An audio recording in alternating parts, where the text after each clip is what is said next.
إن الحمد لله نحمده ونستعينه ونستغفره ونعوذ بالله من شرور أنفسنا ومن سيئات أعمالنا من يهد الله فلا مضل له ومن يضلل فلا هادي له أشهد أن لا إله إلا الله وحده لا شريك له وأشهد أن محمدا عبده ورسوله صلى الله عليه وعلى آله وصحبه وسلم تسليما كثيرا. Amma ba'd, ibu-ibu dan para akhwat yang dirahmati oleh Allah Subhanahu wa taala. Assalamualaikum warahmatullahi wabarakatuh. Kajian kita sore hari ini membahas tentang masalah ibadah yang terbesar. Ibadah yang bisa dilakukan oleh setiap muslim dengan sempurna,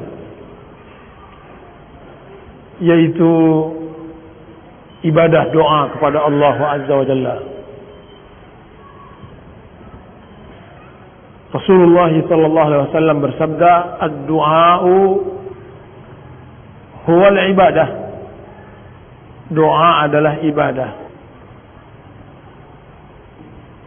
Di dalam hadis dhaif disebutkan, "Ad-du'a'u mukhul ibadah."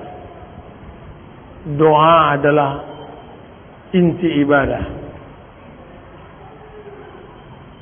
Dari doa seorang muslim belajar beribadah kepada Allah Azza wa Jalla. Karena di dalam doa terdapat tata cara beribadah kepada Allah Azza wa Jalla dengan benar. Maka sore hari ini kita akan membahas ibadah yang sangat luar biasa ini, agar menjadi kekuatan bagi kita di dalam meningkatkan mutu ibadah kita kepada Allah Azza wa Jalla. Dan doa memiliki pengaruh yang sangat besar di dalam kehidupan seorang muslim. Bahkan tertahannya bala dan musibah itu disebabkan karena doa hamba-hamba Allah kepada Allah Azza wa Jalla. Allah Subhanahu wa taala mengatakan, "Qul ma ya'ba'u bikum rabbi laula du'aukum faqad kadzdzabtum fasawfa yakunu lizama." Katakanlah, apa peduli Rabb kalian kepada kalian kalaulah bukan karena doa yang kalian panjatkan kepada Allah Azza wa Jalla.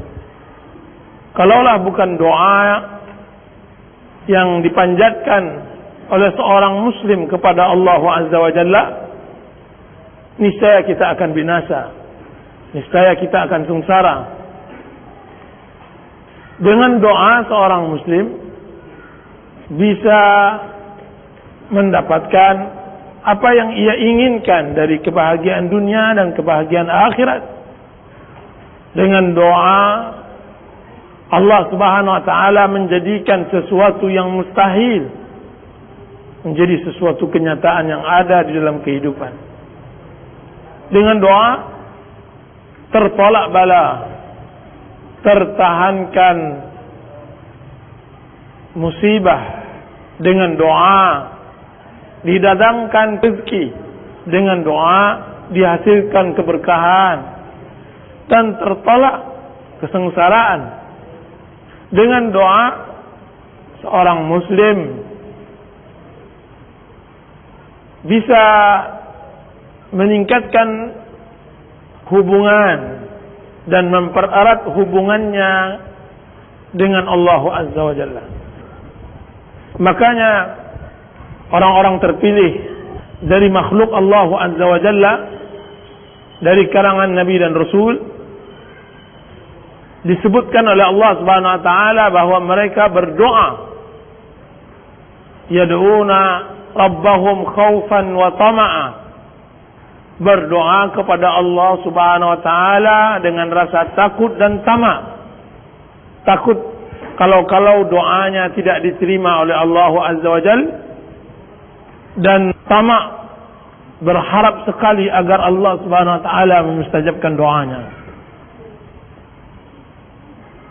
Doa bagi seorang muslim adalah senjatanya. Doa dapat mengalahkan 1000 senjata. Doa dapat mengalahkan 1000 dinar. Doa dapat mengalahkan 1000 bala tentara. Dengan doa saja yang dimustajabkan oleh Allah Subhanahu wa taala, Allah Subhanahu wa taala jadikan bumi ini menjadi makmur, sejahtera. Dan sebaliknya dengan doa seorang hamba, Allah Subhanahu wa taala jadikan bumi ini menjadi kering kerontang atau banjir yang menenggelami bumi ini. Lihat bagaimana doa Nabi Nuh atas kaumnya ketika mereka tidak mau menerima dakwah yang telah disampaikan oleh Nabi Nuh selama 1000 tahun kurang 50 tahun. Dia mengatakan fada'a rabbahu anni maghlubun fantasir fafatahna abwabas samai bima'in munhamir. Lalu Nabi Nuh berdoa kepada Allah Azza wa Jal, anni maghlub, sesungguhnya aku kalah, aku tidak kuat, aku kalah, maka menangkanlah aku ya Rabb. Akibat doa tersebut, fafatahna abwabas samai bima'in munhamir, kami bukakan pintu-pintu langit dengan air yang mencurah. Allah tenggelamkan bumi dengan doa Nabi Nuh alaihissalam. Hanya dengan doanya. Nabi Zakaria setelah lama penantiannya mendapatkan anak dan sudah datang masa keputusasaan, maka dengan doanya Allah mustajabkan, Allah berikan kepadanya Yahya. Fastajabna lahu wa wahabna lahu Yahya. Fastajabna lah, maka kami mustajabkan untuknya dan kami berikan kepadanya Yahya. Dan doa Nabi Ayyub yang mengatakan Rabbi inni massani ad-durru wa anta arhamur rahimin. Ya Allah, sungguhnya aku telah ditimpakan penyakit sedangkan engkau adalah zat yang maha pengasih. Fastajabnalah, maka kami penuhi dan kami kabulkan doa Nabi Ayyub.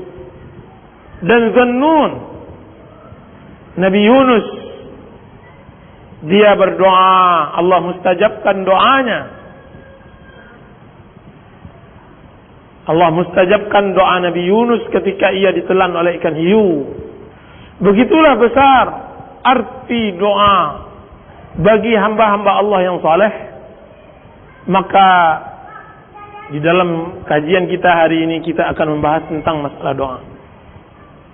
Ibu-ibu dan para akhwat yang dirahmati oleh Allah Subhanahu wa taala. Kenapa doa adalah ibadah? Bahkan kenapa doa adalah inti ibadah? Dari sekian banyak kita beribadah kepada Allah Azza wa Jalla, doa adalah intinya. Kenapa? Karena kita tidak mendapatkan ibadah yang paling mudah tergabung di dalamnya syarat-syarat ibadah kecuali di dalam doa. Rukun ibadah itu terbagi dua. Pertama, mengagungkan setinggi-tingginya Allah Subhanahu wa taala, dan yang kedua menghinakan diri, menghambakan diri kepada Allah Azza wa Jalla. Jadi mengagungkan dan menghinakan, mengagungkan Allah dan menghinakan diri kepada Allah Azza wa Jalla. Ketika seorang muslim,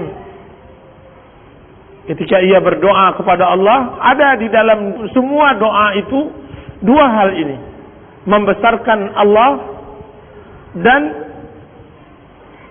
mengecilkan dirinya. Dan dia adalah rukun ibadah. Setelah sempurna rukun ibadah ia laksanakan di dalam doanya, maka lahirlah khusyuk, maka muncullah tadarru', dan hadirlah ketenangan, kebahagiaan, dan tawakal, ketertundukan,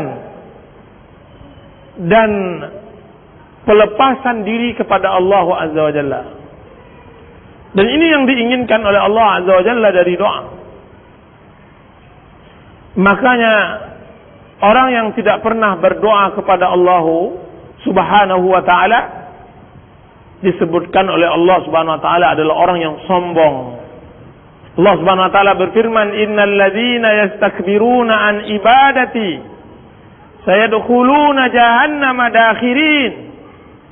Sesungguhnya orang-orang yang sombong di dalam ibadah, di dalam peribadatannya kepadaku, yaitu peribadatannya, yaitu doanya kepadaku, mereka akan masuk ke dalam neraka jahanam dalam keadaan hina.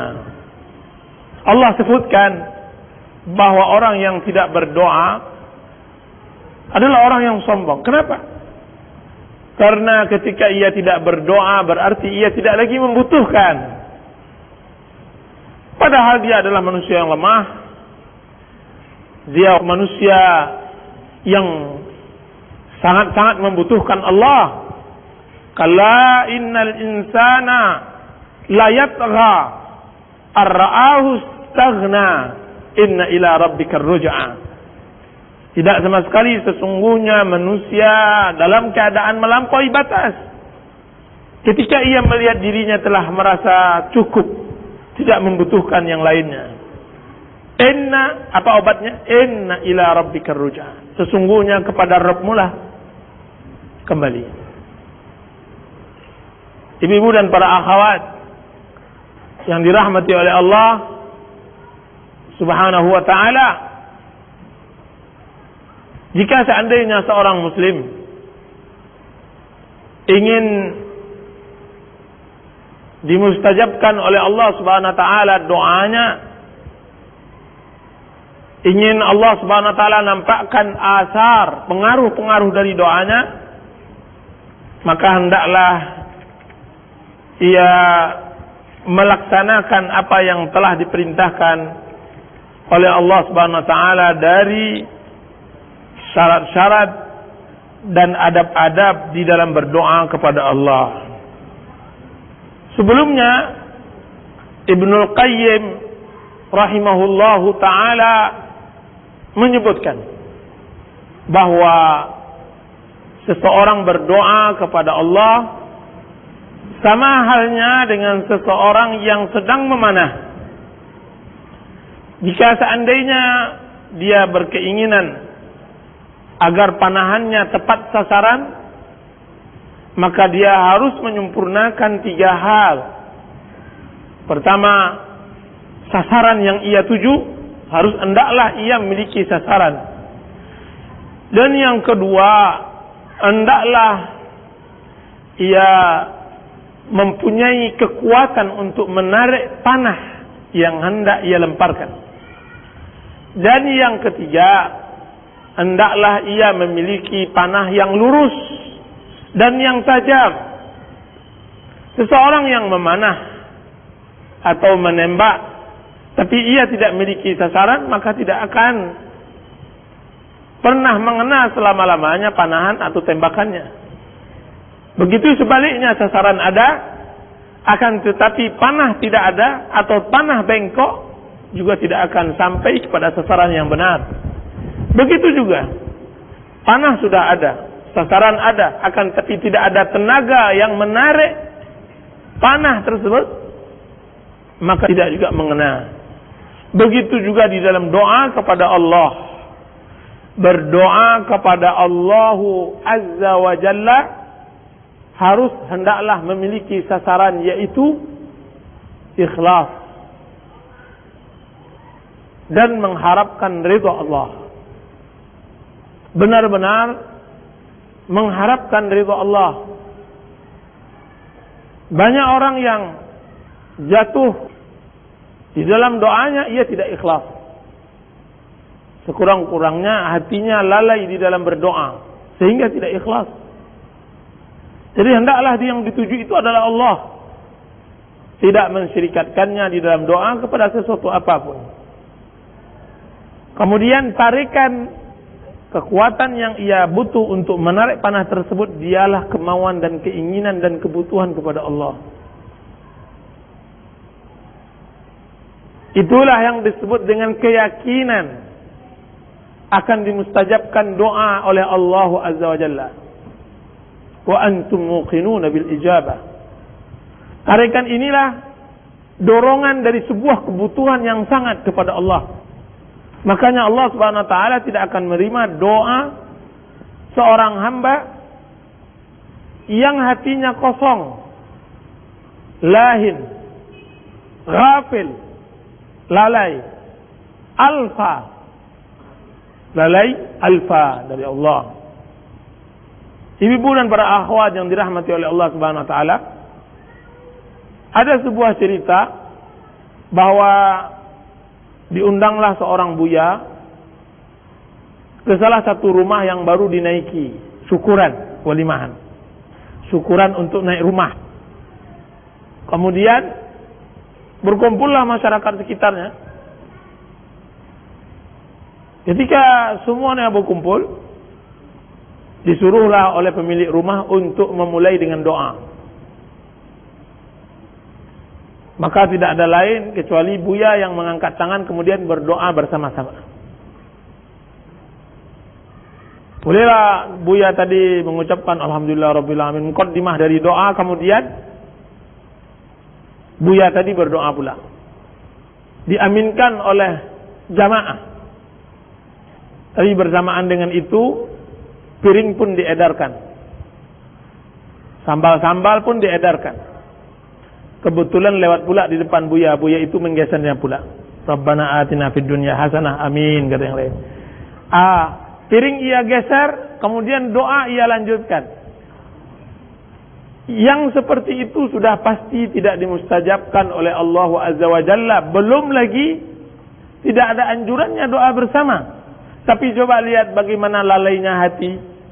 Tangan mengangkat piring, kemudian yang tangan satu lagi mengaminkan doa bagi sang buya yang telah membaca doa itu. Jadi ibu-ibu dan para akhwat yang dirahmati oleh Allah Subhanahu wa taala, panahnya itu adalah kemauan dan keinginan. Dan yang ketiga adalah panah yang lurus tajam. Dia adalah senjata, yaitu doa yang ia akan panjatkan ke hadapan Allah. Semakin tajam panah tersebut dan semakin lurus, semakin tepat sasarannya. Begitu juga doa itu semakin benar cara penyampaiannya, kalimat-kalimatnya, pilihan kata-katanya, maka dia semakin akan dikabulkan oleh Allah. Syarat-syarat doa ibu-ibu yang harus kita tunaikan di dalam berdoa, hendaklah seorang muslim yang berdoa tersebut memiliki akidah dan tauhid yang benar kepada Allah Azza wa Jalla. Mengetahui tentang hakikat makna rububiyah, uluhiyah, dan nama dan sifat Allah. Semakin dalam pengetahuannya tentang tauhid kepada Allah ini, semakin dalam pula hayatan dari doa yang ia berikan kepada Allah. Ketika ia mengucapkan misalnya, Ya Hayyun, Ya Qayyum, wahai zat yang maha hidup, wahai zat yang maha berdiri sendiri. Dia mengetahui apa makna kesempurnaan dari hidup Allah. Hidup yang tidak sama dengan hidup makhluk. Hidup yang tidak membutuhkan kepada yang lain, yaitu Qayyum.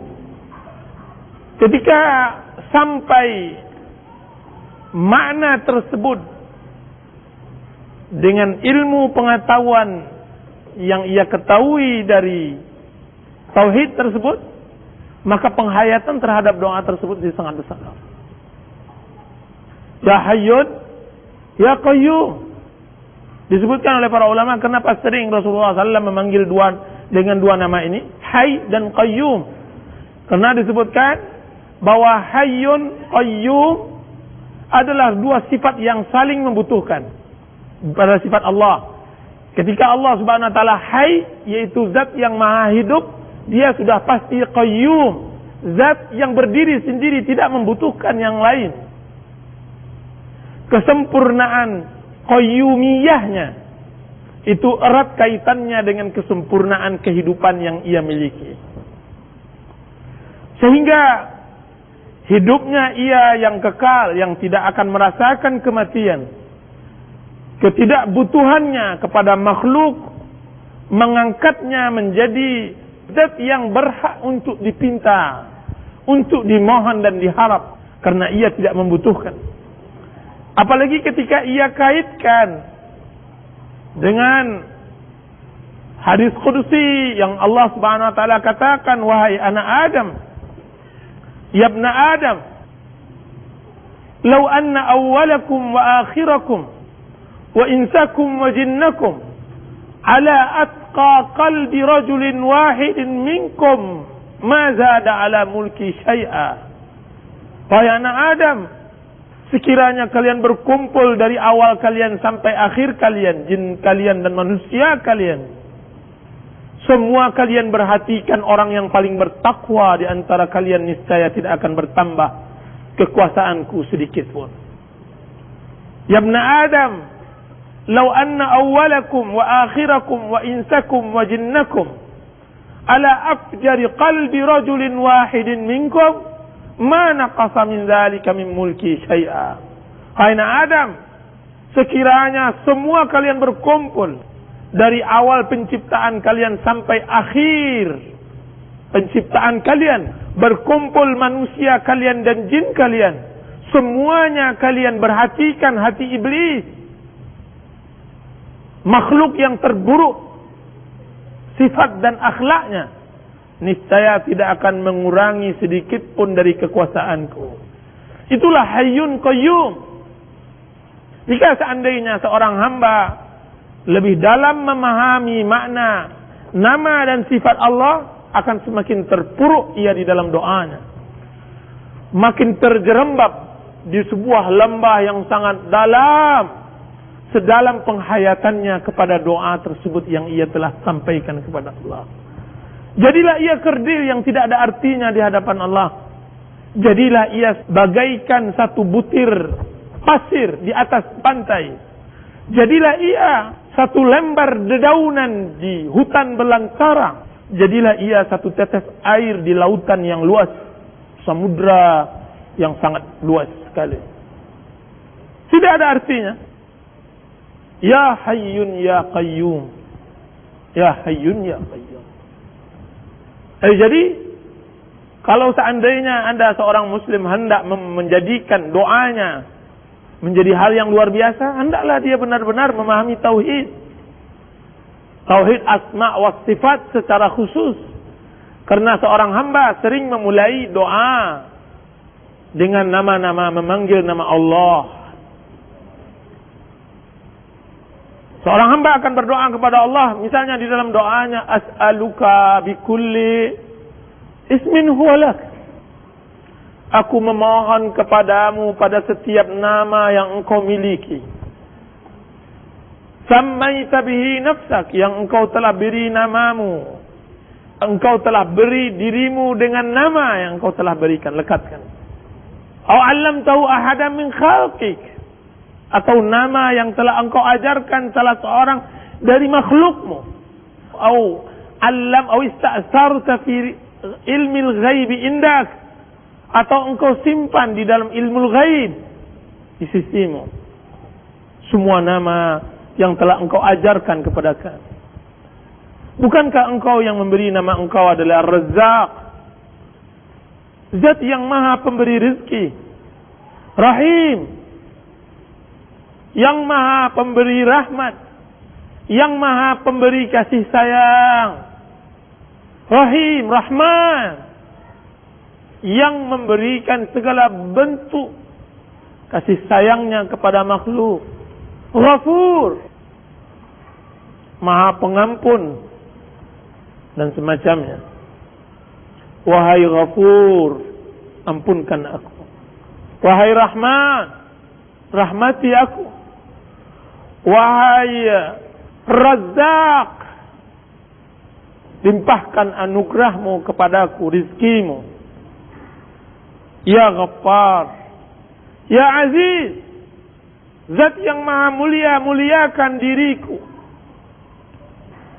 Ya Malikal Mulk, wahai Zat yang miliki kerajaan, angkat diriku. Ketika seorang muslim bermuamalah dengan nama-nama tersebut, maka akan menjadi luar biasa doa yang ia panjatkan kepada Allah SWT. Syarat yang berikutnya, hendaklah seorang yang berdoa kepada Allah SWT menyempurnakan keikhlasan di dalam doanya dan mutaba'ah. Ikhlas dan mutaba'ah. Jadi hendaklah seseorang itu benar-benar berdoa ikhlas dan sesuai dengan aturan Rasulullah SAW. Doa yang tidak ikhlas adalah doa yang hampa, tidak ada artinya. Makanya di dalam masalah ikhlas, seorang hamba kepada Allah membuat dia cemburu untuk menampakkan amalnya ke hadapan manusia.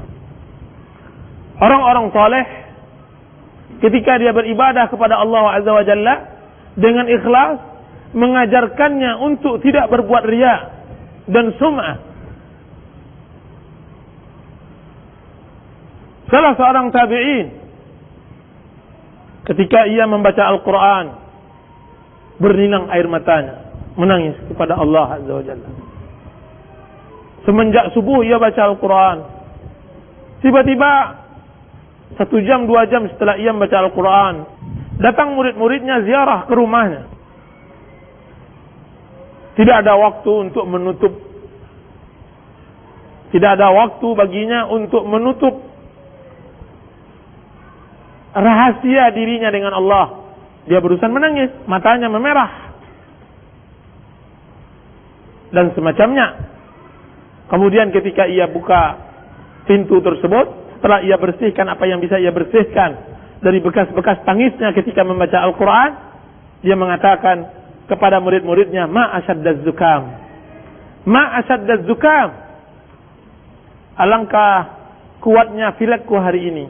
Dia mengatakan pilek, alangkah kuatnya pilekku hari ini, supaya benar-benar ingin menyembunyikan ikhlasnya kepada Allah Azza wa Jalla. Dia tidak mau berbagi amalnya untuk manusia.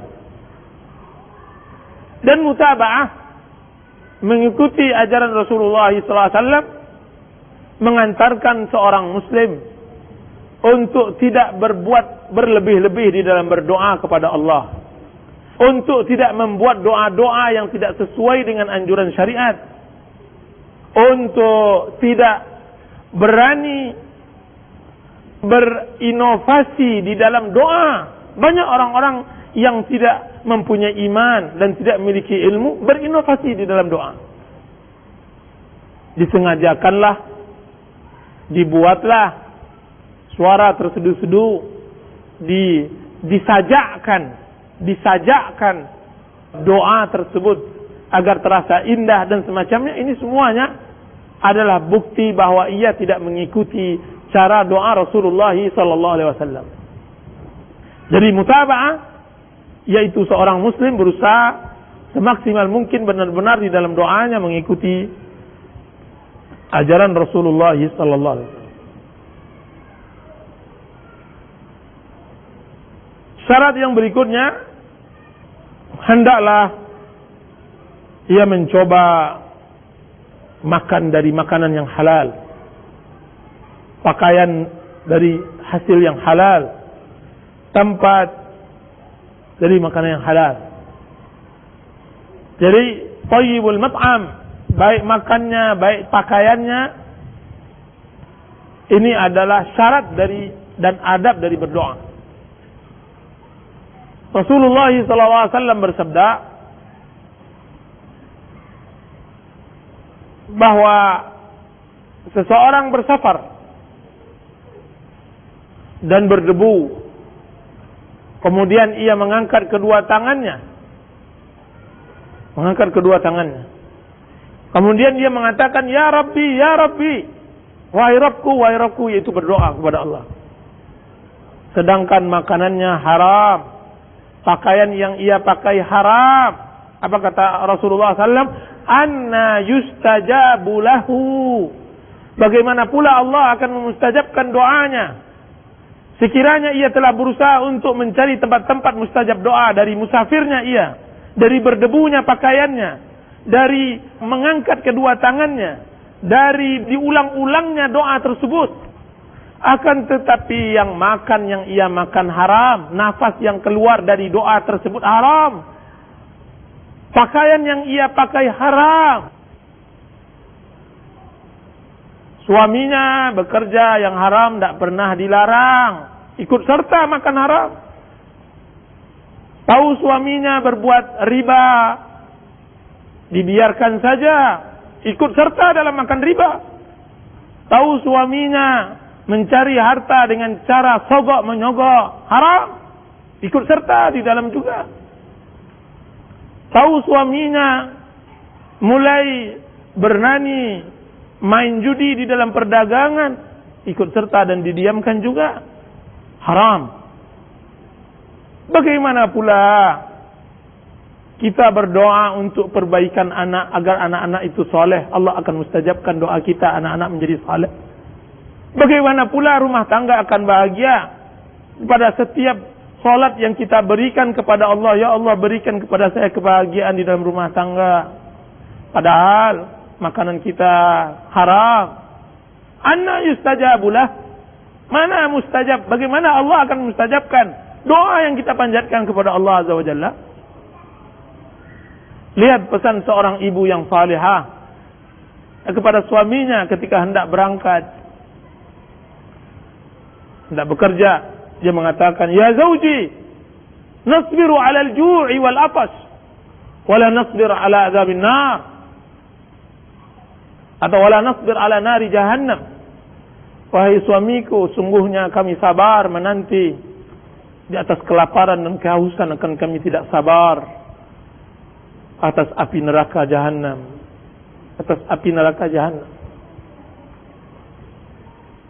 Tayyibul mat'am, di antara salah satu mustajabnya doa. Di antara adab dia berdoa adalah amar ma'ruf nahi munkar, amaran bil ma'rufi wa nahaan 'anil munkar. Amar ma'ruf nahi munkar. Ketika ia melihat kemungkaran, ia larang. Ketika ia melihat ma'ruf, ia berikan motivasi, semangat. Jika dilihatnya saudaranya berbuat mungkar, ia larang dengan hikmah dan nasihat yang benar. Ketika ia lihat saudaranya dalam berbuat kebaikan, maka ia dorong untuk lebih banyak berbuat kebaikan tersebut. Di antara syarat dan adab berdoa kepada Allah Azza wa Jalla, yaitu hendaklah membuka doa tersebut dengan memuja-muji Allah dan bersalawat dan bersalam kepada penutup para nabi dan rasul Muhammad bin Abdullah salawatullahi wa salamuhu alaihi. Memuji Allah. Alhamdulillah alladzi anzala ala abdihi alkitaba wa lam yaj'al lahu 'iwaja. Alhamdulillahilladzi hadana li hadza wa ma kunna linahtadiya. Puji Allah Subhanahu wa taala. Allahumma inni 'abduk ibnu 'abdik ibnu amatik nasiyati biyadik. Sama halnya dengan seseorang yang hendak berharap kepada seorang raja, dia ingin sesuatu yang akan ia ajukan kepada raja tersebut. Sebelum dia mengajukan permintaannya, dia hendaklah memuji raja itu. Dia hendaklah dia memanjatkan puja-puji kepada raja tersebut. Lakal hamdu. Di antara doa misalnya, segala puji bagimu ya Allah. Engkaulah qayyumus samawati wal ard. Segala puji bagimu ya Allah. Engkaulah zat yang telah memberikan kepadaku nikmat. Segala puji bagimu ya Allah, yang engkau telah menurunkan Rasulmu yang mulia, yang telah menurunkan kitabmu yang mulia, yang telah menurunkan nikmat dan segala berkah kehidupan. Lakal hamdu. Segala puji bagimu ya Allah dengan Quran. Segala puji bagimu ya Allah dengan Islam. Segala puji bagimu ya Allah dengan iman. Segala puji bagimu ya Allah dengan kesehatan dan kebahagiaan hidup. Untukmu segala pujian. Lakal hamdu bil Quran. Walakal hamdu bil iman. Kabatta aduwana. Engkau yang telah menghalangi musuh-musuh kami terhadap kami. Engkau menampakkan ketenangan kepada kami. Engkau berikan kepada kami nikmat. Jadi puja-puji Allah dari seperti itu gayanya. Jadi memulainya. Syarat-syarat yang berikutnya,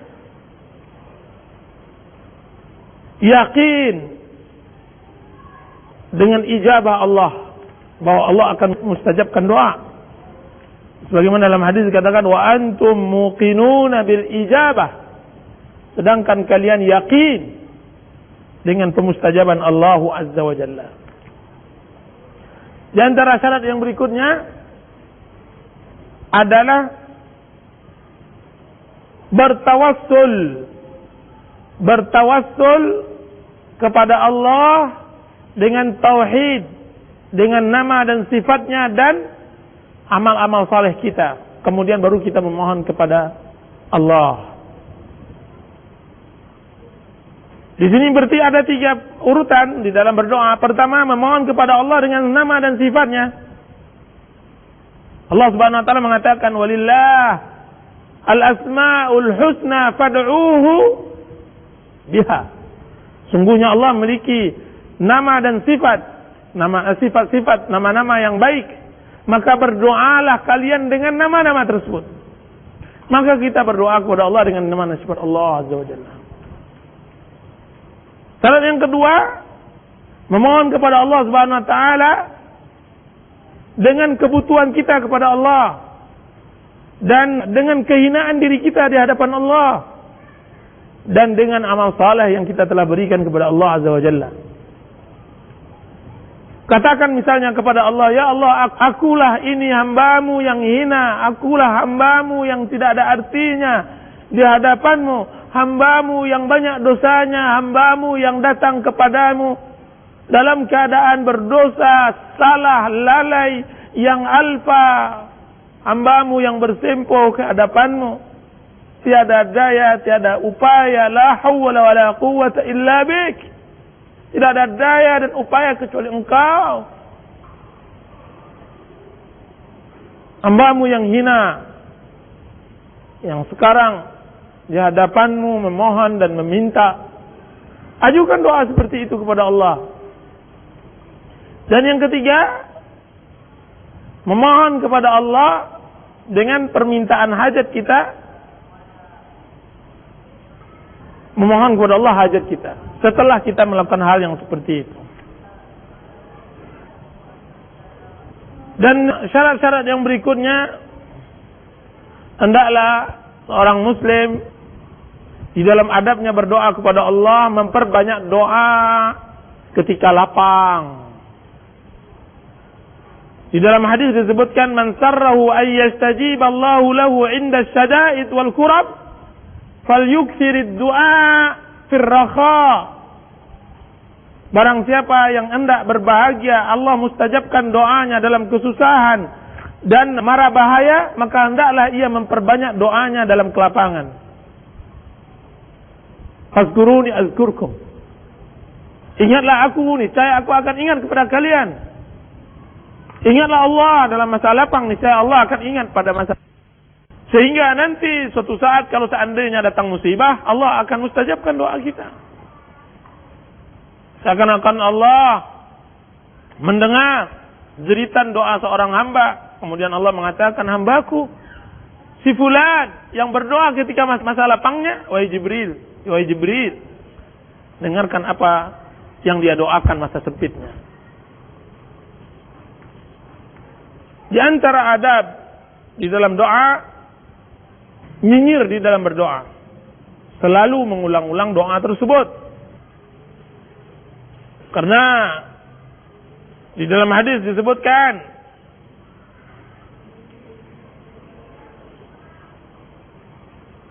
bahwa Allah tidak akan bosan sampai seorang hamba bosan kepada Allah. Dan sungguhnya orang yang nyinyir berdoa kepada Allah, meminta selalu, sebagaimana dalam hikmah Arab, man adma'a qara'al bab walaj. Barang siapa yang sering mengetok pintu, niscaya dia akan masuk.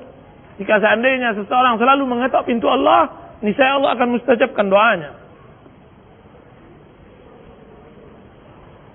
Dan adab yang berikutnya, tidak berputus asa dari rahmat Allah. Ketika seorang hamba telah berdoa, aku telah berdoa, saya telah mohon bertahun-tahun akan tapi tidak ada mustajab doanya. Mana pengaruh doanya? Maka hendaklah dia jangan berputus asa. Karena Allah Subhanahu wa taala mengatakan, wa may yaqnut min rahmati rabbih illa dhallun. Tidaklah yang berputus asa dari rahmat Allah kecuali orang yang sesat. Dari Abdullah bin Mas'ud radhiyallahu anhu, akbarul kabair al-israku billah wal amnu min makrillah wal qanutu min rahmatillah wal ya'su min rawhillah. Di antara dosa-dosa yang paling besar yaitu berbuat syirik kepada Allah, merasa aman dari makar Allah, dan berputus asa dari rahmat Allah. Apa kata Sufyan bin Uyainah? Janganlah salah seorang kalian terhalangi dari berdoa dari apa yang ia lihat dari mustajab Allah kepadanya. Janganlah ia terhalangi dari doa tersebut. Sesungguhnya Allah Subhanahu wa taala telah memenuhi doa permintaan makhluknya yang terburuk dan terlaknat, yaitu iblis. Itu ketika iblis mengatakan, qala rabbi anzirni ila yaumi yub'atsun. Qala fa innaka minal munzarin. Yaitu ketika iblis mengatakan, ya Allah, undurkan aku sampai hari kiamat. Maka apa kata Allah Subhanahu wa taala memustajabkan permintaan iblis, sungguhnya engkau adalah orang-orang yang diundurkan. Dan yang terakhir dari syarat berdoa adalah berhusnuzan kepada Allah di dalam doanya dan dalam semua kehidupannya. Dalam hadis disebutkan, ana inda zanni abdi bi wa ana ma'ahu idza dzakarani. Sungguhnya aku bersama husnuzan seorang hamba, dan aku bersamanya selagi ia mengingatku. Dan hendaklah di dalam hatinya hendaklah pemustajaban doa lebih dominan di dalam hatinya. Jadi keyakinan Allah memustajabkan doanya hendaklah dominan. Bagaimana dalam hadis yang kita bacakan tadi, ud'ullah wa antum muqinuna bil ijabah. Berdoalah kepada Allah sedangkan kalian yakin dengan mustajab Allah, dengan dikabulkan oleh Allah Subhanahu wa taala. Wa'lamu anna Allah la yastajibu du'aan min qalbin ghafilin lahin. Ketahuilah, sungguhnya Allah tidak akan mustajabkan doa dari hati yang lalai. Pembahasan yang berikutnya yaitu sebab-sebab dikabulkannya doa. Allah Subhanahu wa taala mengatakan, "Wa idza sa'alaka 'ibadi anni fa inni qaribun ujibu da'watad da'i idza da'an." Jika seandainya hamba-Ku memohon kepadaku, sesungguhnya Aku dekat memenuhi dakwah doa seorang yang berdoa ketika ia berdoa kepadaku. Surah Al-Baqarah. Jadi Allah Subhanahu wa taala qarib. Allah Subhanahu wa taala turun ke langit dunia di sepertiga akhir malam. Kemudian Allah mengatakan, "Hal min sa'ilin fa'utiyah." Apakah ada orang yang memohon sehingga Aku akan beri ia? Hal min mustaghfirin fa'aghfirulah. Apakah ada orang yang meminta ampun kemudian Aku ampunkan ia?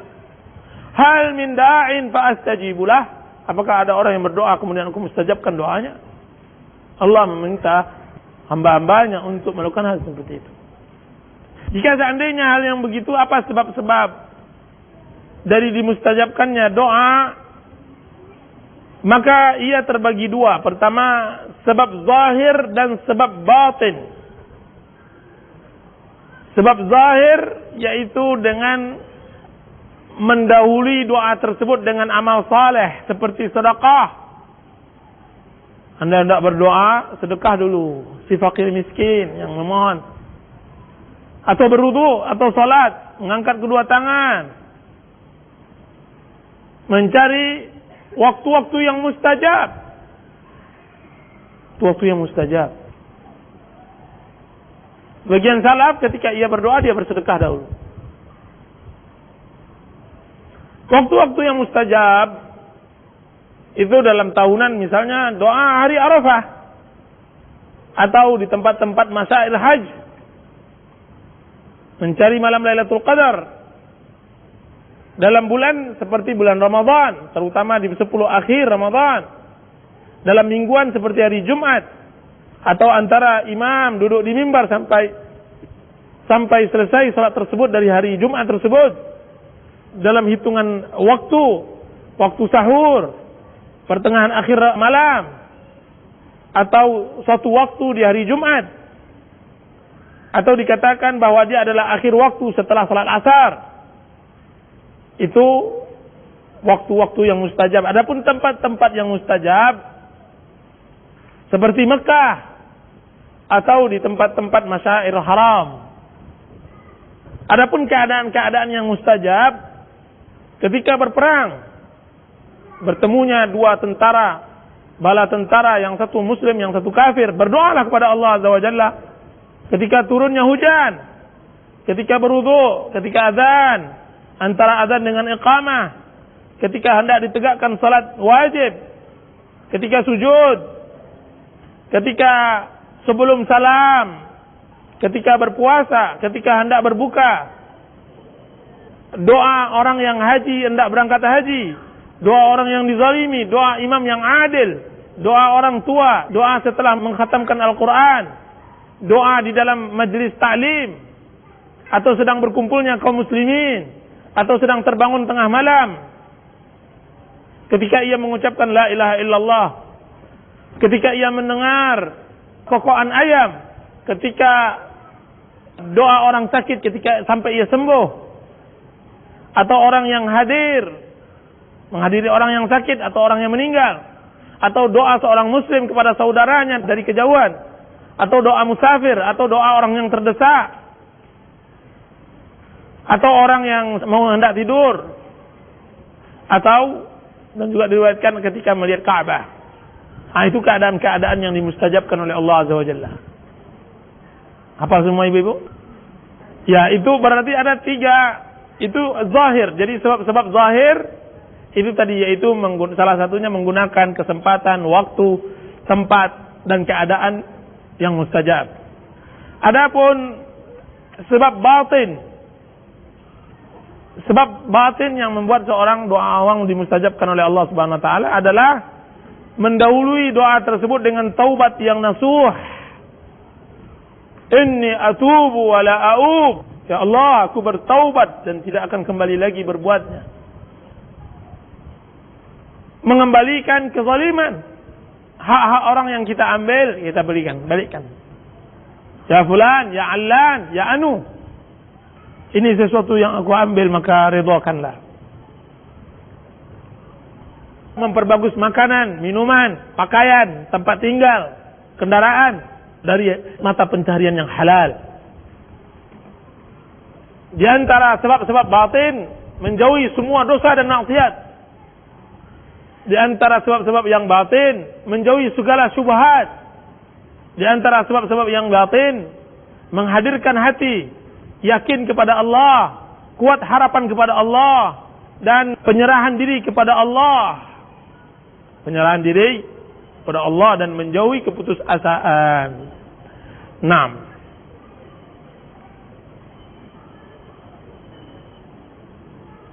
Jika seandainya Allah Subhanahu wa taala telah beri taufik seorang hamba untuk belajar berdoa kepada Allah, maka berhati-hatilah akan sebab-sebab tidak dikabulkannya doa. Di antaranya adalah, yaitu asal doa tersebut memang lemah. Doa itu lemah memang pada dasarnya. Bagaimana tidak lemah? Karena yang ia minta adalah hal yang mustahil. Seperti ia minta, ya Allah berikanlah aku kuda yang bersayap. Doa yang mustahil. Atau doa yang memang luar biasa, tidak mungkin. Ya Allah lahirkan aku di Mekah. Dia sudah lahir.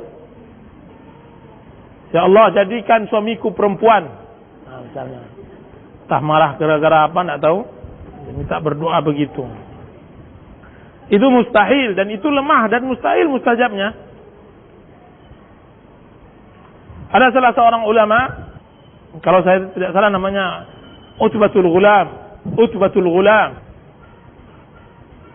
Suatu hari setelah dia berjihad di jalan Allah Azza wa Jalla, pedangnya telah basah dengan darah kaum kufar, orang-orang Romawi. Istirahatlah pasukan di kemahnya, di sebuah tempat, di semak-semak, dipancangkan di sana kemah. Kemudian Utbatul Ghulam, namanya saya kurang pasti, tapi salah satunya mungkin Utbatul Ghulam, dia berangkat sendirian, menjauh dari kaum muslimin yang istirahat.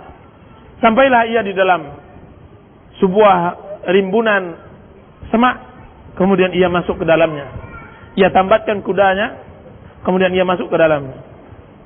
Kemudian ia diikuti oleh salah seorang kaum muslimin yang hendak mengetahui apa yang diperbuat oleh Utbah. Kiranya ia bertakbir, salat. Di dalam salatnya ia berdoa. Di antara doanya agar Allah Subhanahu wa taala memberikan kepadanya rezeki tanpa ia kira. Dan ia berdoa pula agar tidak beda antara dinding dengan seorang wanita di matanya. Dan yang ketiga, agar Allah Subhanahu wa taala berikan kepadanya mata yang tidak pernah tidur. 3 doanya. Kemudian setelah ia keluar, dikejutkan ia oleh orang yang mendengarkan doanya tersebut.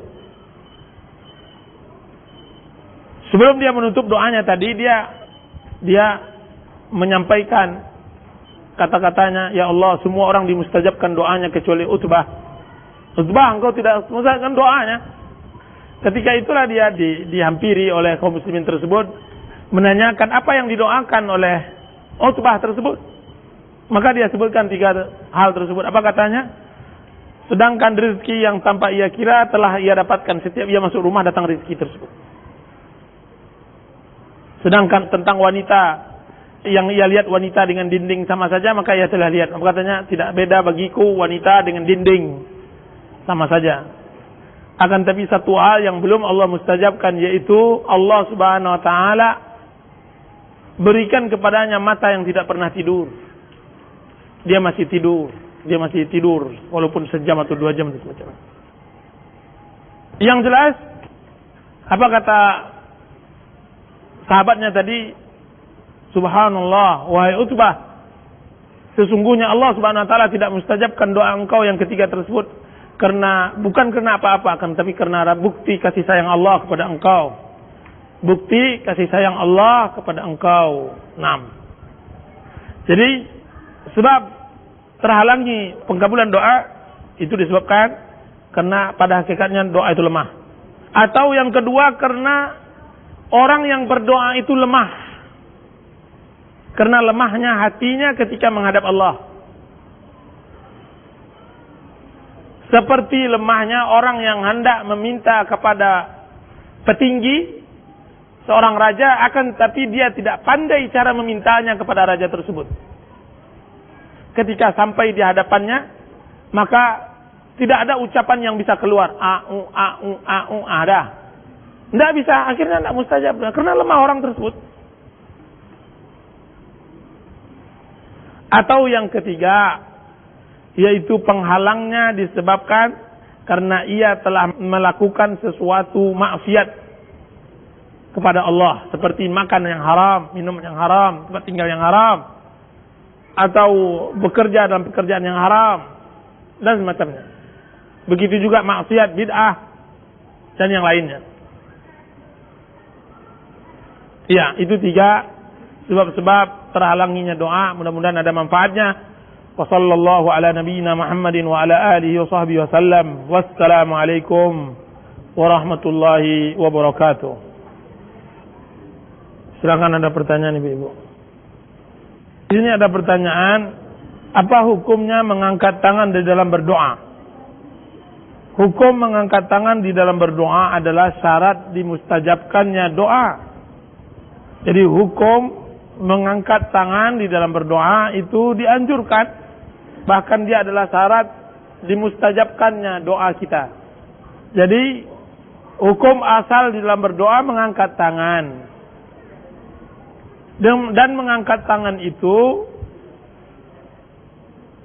mengangkat tangan tersebut terbagi 2. Mengangkat tangan di dalam istisqa itu diangkat setinggi-tingginya sampai nampak ketiak kalau seandainya laki-laki, tinggi di surah istisqa. Tapi kalau seandainya di dalam doa sendirian itu diangkat tangan sampai sejajar dengan telinga. Ya. Mana yang lebih afdal? Berdoa dengan menggunakan bahasa doa yang dalam hadis atau bahasa sendiri? Yang afdal menggunakan bahasa dalam hadis dengan menghayati maknanya.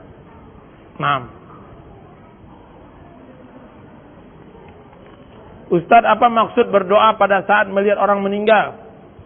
Tolong jelaskan kembali untuk siapa doa tersebut. Untuk keluarga yang ditinggal dan semacamnya. Jadi ketika melihat orang sakit dan meninggal, kita lihat orang meninggal tersebut, teringat kita akan kematian, kita berlindung kepada Allah dari buruknya kematian dan semacamnya. Itu doa seperti itu untuk kita atau untuk orang yang hendak kita berikan kepadanya doa.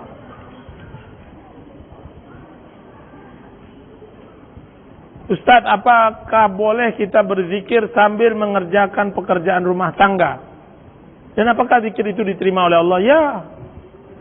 Fazkurullaha kadzikrikum aba'akum. Berzikirlah kalian seperti kalian menyebutkan orang-orang tua kalian. Alladzina yadhkuruna Allaha qiyaman wa qu'udan wa 'ala junubihim. Orang-orang yang berzikir kepada Allah dalam keadaan berdiri, dalam keadaan duduk, dan dalam keadaan berbaring. Jadi boleh berzikir sambil mengerjakan pekerjaan rumah, dan itu afdal.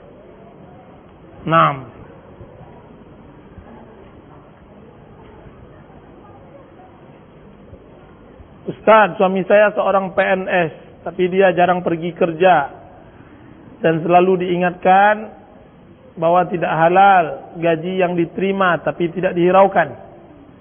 Sampai kapan mengingatkan suami sementara gaji yang diterima digunakan untuk belajar rumah tangga? Mohon penjelasannya ya Ustaz. Rasulullah SAW mengatakan, khudhi ma yakfiki bil ma'ruf. Khudhi ma yakfiki wa waladiki bil ma'ruf. Ambillah yang cukup untukmu dan cukup untuk anak-anakmu dengan baik. Mudah-mudahan begitu. Orang pegawai negeri sipil, ketika ia telah ingkar dari perjanjiannya, dia harus bekerja sebanyak ini, kemudian dia bekerja sebanyak itu cuma, berarti sisanya tidak halal baginya. Wallahu ta'ala a'lam.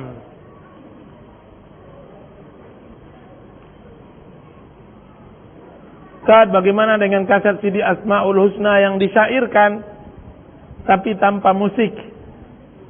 Di situ ada dicantumkan artinya dan tulisannya, apakah dibolehkan untuk mempelajarinya terutama bagi anak-anak? Ya boleh, kalau seandainya dia tanpa musik. Tapi jangan didoakan seperti melanturkan syair. Ini diajarkan supaya mereka hafal. Mudah-mudahan insyaallah ta'ala boleh. Allah ta'ala.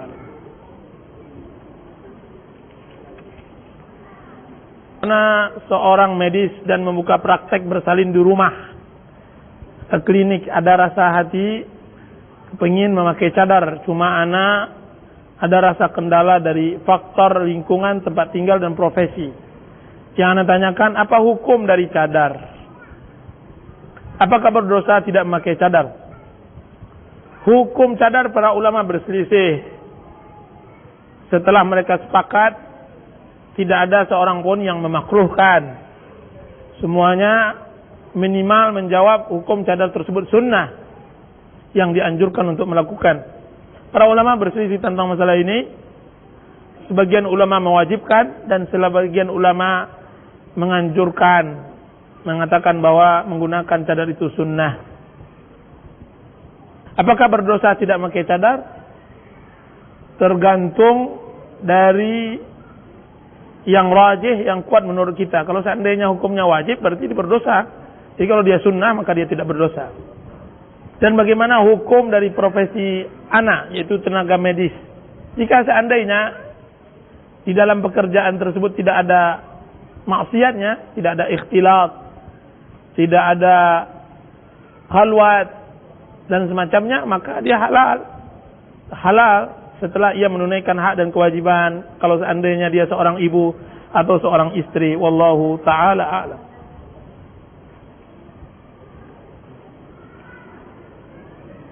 Ketika membaca Al-Quran, kapan kita memakai ta'awuz?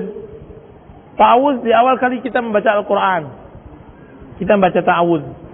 Kalau kita akan memulai membaca surat Al-Quran yang terputus, apakah kita membaca basmalah? Tidak, membaca basmalah di awal surat. Dan di awal kali membaca Al-Quran, di awal surat dan di awal kali memulai membaca Al-Quran. Memulai membaca Al-Quran. Kan tapi kalau terputus sebentar, tidak perlu mengulangnya. Saya rasa cukup di sini dulu kajian kita. Mudah-mudahan ada manfaatnya. Wassallallahu ala nabiyina Muhammadin wa ala alihi washabbihi wasallam. Wassalamu alaikum warahmatullahi wabarakatuh.